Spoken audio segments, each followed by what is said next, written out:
Assalamualaikum and hello everyone. Welcome to our presentation for the Discrete Structures project for fall 2025. My name is Tayyib Wahid and I'm presenting. So our project is called Temporal and Category-Based Price Similarity Network Analysis. It combines concepts from graph theory and relations to study how product prices across different cities in Pakistan are connected.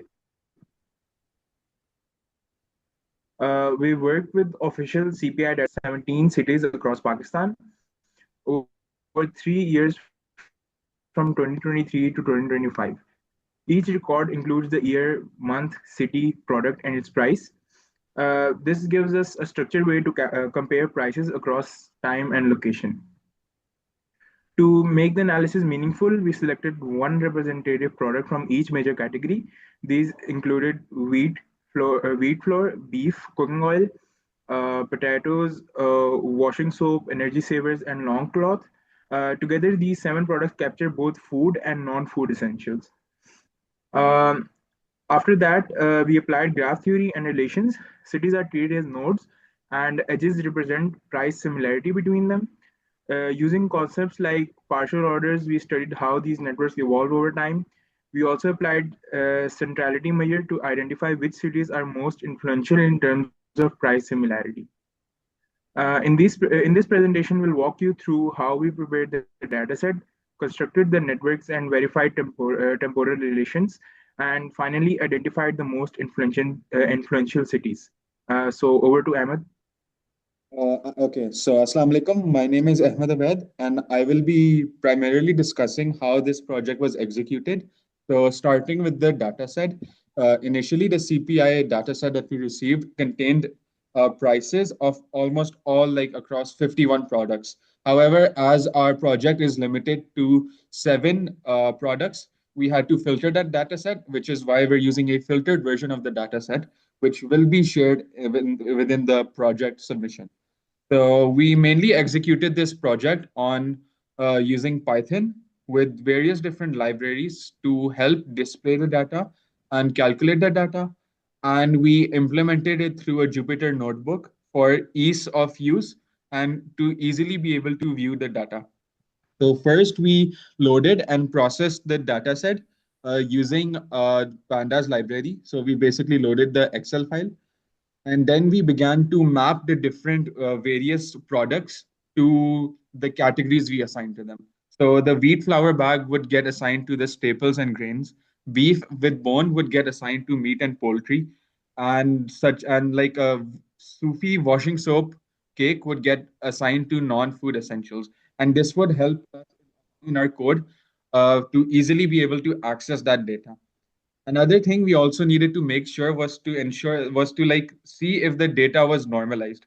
This is because the prices between the data varies.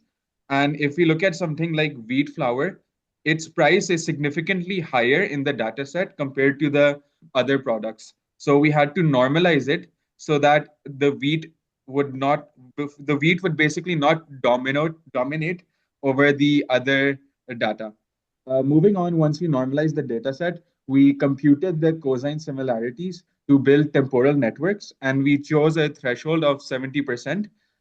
So any cosine similarity which went above 70% for like a particular month's product, we would basically uh, form a relation between that data set into our network.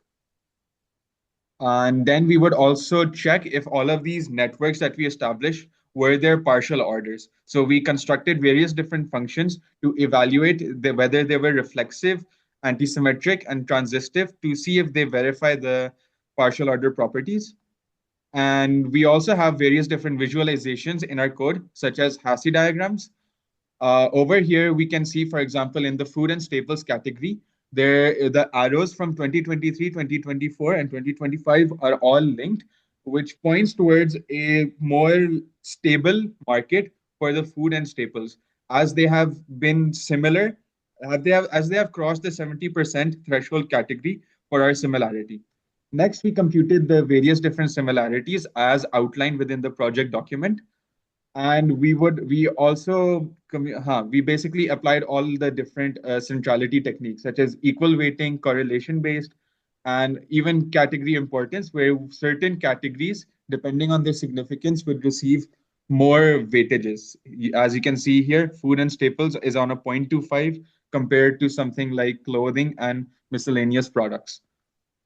And we also included a interactive user-based tuning method. Over here, you basically modify these arguments, and depending on what the modifications are to the degree weight, the closeness weight, between miss weight, and eigenvector weight, we can get different results and come across to different conclusions.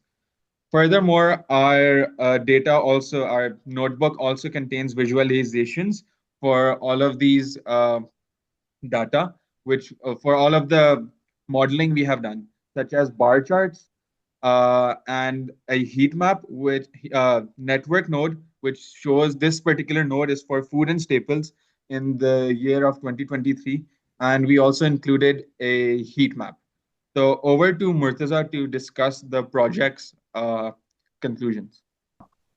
Okay, so my name is Murtaza Mustafa, and in conclusion, we successfully engineered a complete pipeline that transforms raw temporal price data into dynamic, interpretable network model. We just didn't just build one network; we built 21 distinct and category-based networks, providing a multi-phased view of Pakistani economic geography. Our analysis goes beyond simple connection by implementing and comparing multiple trading schemes from equal weighting to more sophisticated correlation-based method, we were able to access city influence from different perspectives. This allowed us to not just see if the cities are connected, but how the connectivity evolved from 2023 to 2025 and how it varies across different sectors and economy.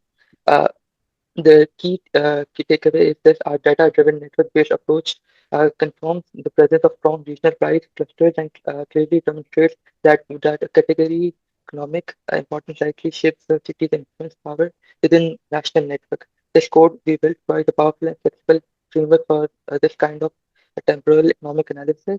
Uh, this is the end. Thank you.